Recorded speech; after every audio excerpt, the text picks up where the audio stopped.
know that I've ever met anyone who was being radically honest with themselves. Yeah. That they couldn't identify with that line from, I think it's the Psalms. It just popped into my head, so I can't remember which Psalm it is. But it says, basically, I'm like a dog returning to its vomit. Is that in the Psalm? Right. Is that right? And I mean, and that's a pretty graphic way of saying it, but it seems to me that maybe the psalmist was onto something, huh?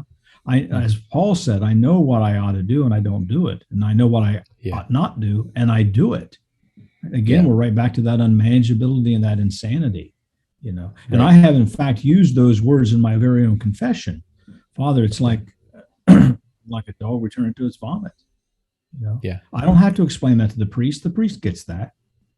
And if the priest is honest, the priest knows it from personal experience. Mm-hmm.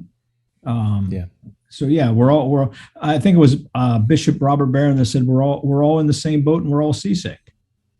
Yeah. Right. And I'm like, that's brilliant. That's simple. That's almost like a 12-step slogan. Right. We're all in the same boat and we're all seasick. You know, and that. And in terms of the venial and mortal sin, that I know those are crucial distinctions that we make in the church. It seems to me, and they need to be made at some point in some context. It seems to me that for my purposes in the 12 steps, like I said the last time we gathered, what's most important to me is to just simply admit that these thinking patterns, these behaviors, these manners of being in the world are inconsistent with my proclamation that I'm a disciple of Jesus Christ. Yeah, I don't need to figure them out and fully analyze them necessarily first. That may be yet another way of putting off just the moment of saying, Lord, I don't even my trying to manage my unmanageability is fruitless and hopeless. I need to just admit that I need you, Lord. I need you. Yeah. I'm such a mess. I mean, sometimes that's the best I can do in my prayer. Lord, I am such a mess, you know. Yeah. And then go on and explain to the Lord, just to hear myself say it out loud. This is what I mean by that. You know? And thankfully, because I've come to believe that a power greater than myself can restore me to sanity. Amen. Amen. Could come to the third step, right? So lead us into that, brother. What is the third step? So the third step is made a decision.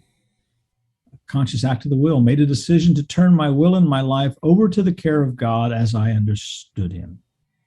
Yeah. So I've admitted my life is unmanageable, however I wanted to define unmanageability. That I come to believe that because I've tried this over and over again and can't do it myself, I've come to believe that a power greater than myself can restore me to sanity. That even this, the Lord is not incapable of healing this wound. Even this wound, the Lord can heal. Yeah. And so that's the second step. And so the third step is I make a decision to turn my will and my life over to the care of God as I understand him. And that can be, I mean, in the 12-step programs, they don't have a particular theology around God, but we as Christians do.